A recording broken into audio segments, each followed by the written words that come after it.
Hello అండి. అందరికీ నమస్కారం. అందరూ ఎలా ఉన్నారు? ఈరోజు ఎక్కడ పని అక్కడ వదిలేసి హడావుడిగా ఊరు బయలుదేరెళ్ళాము పనుండి. అయితే అక్కడ ఊర్లో తెలిసినామె పొలం నుంచి ములక్కాయలు తీసుకొచ్చాము, తీసుకెళ్ళమని జెప్పేసి ఇచ్చింది. అయితే ఒక 20 కాయల దాకా ఇచ్చింది. అవన్నీ నేనేం చేసుకుంటానని జెప్పేసి ఒక డజన్ కాయలు మాత్రమే తీసుకొచ్చాను.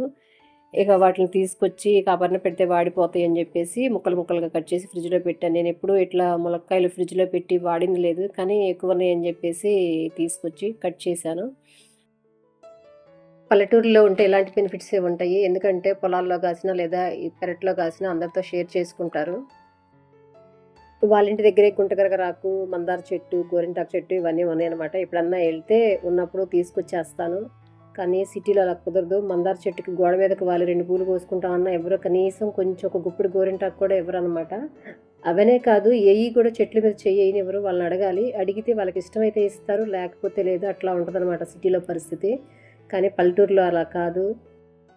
కనిపిస్తే కోసుకెళ్ళిపోవచ్చు. ఎవరు ఏమి అనరు. అడగాల్సిన పని లేదు. ఇదిగోండి కట్ చేశాను. జిప్‌లాక్ కవర్‌లో పెట్టేస్తున్నా. నేనెప్పుడూ ఇట్లా జిప్‌లాక్ కవర్‌లో పెట్టింది లేదు. స్టోర్ చేయననమాట ఎక్కువ. ఎప్పటిదప్పుడు వండేస్తాను. ఇది అయిపోయిన తర్వాత షింక్‌లో గిన్నెలున్నయి. అవి గూడా కడిగేయాలి.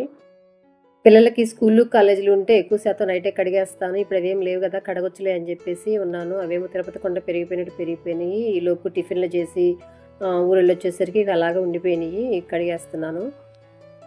ఏ పనైనా వదిలేయొచ్చు గానీ, షింక్‌లో అంట్లు మాత్రం వదిలేయకూడదు. అవి కనిపిస్తున్నప్పుడల్లా చిరాకు, కోపం, ఒక రకమైన ఇరిటేషన్ వస్తా ఉంటదనమాట. అవి క్లీన్ అయిందాకా. అవి క్లీన్ అయితేనే మనసు ప్రశాంతంగా ఉంటది. ఇవి కడిగేసి ఇక మొత్తం బోర్లిచ్చేసాను. ఇది అయిపోయిన తర్వాత ఇల్లు కూడా క్లీన్ చేసుకోవాలి. ఉదయాన్నే క్లీన్ చేయలేదు. మాప్ పెట్టలేదనమాట. ఇవి చేసేసి మాప్ పెట్టేస్తే ఈ రోజుకి పని అయిపోయినట్టే. ఇంతకుముందు ఈ గిన్నెలన్నీ ఒక టబ్‌లో ఏసి, ఫుల్లుగా వాటర్ పట్టి లిక్విడ్ గాని, సర్ఫ్ కానీ ఏసి ఒక గంట నానబెట్టేదాన్ని. అట్లా నానటం వల్ల మనం ఎక్కువ రుద్దకుండా, కష్టపడకుండా తొందరగా క్లీన్ అయ్యాయి. ఇప్పుడు అలా కాదు. షింక్‌లో ఏసి ఒక్కొక్కటి రుద్ది, తీసి కడిగితే కొంచెం టైం ఎక్కువ పడుతుంది. ఇవి అయిపోయినియండి. ఉంటానండి. బాయ్.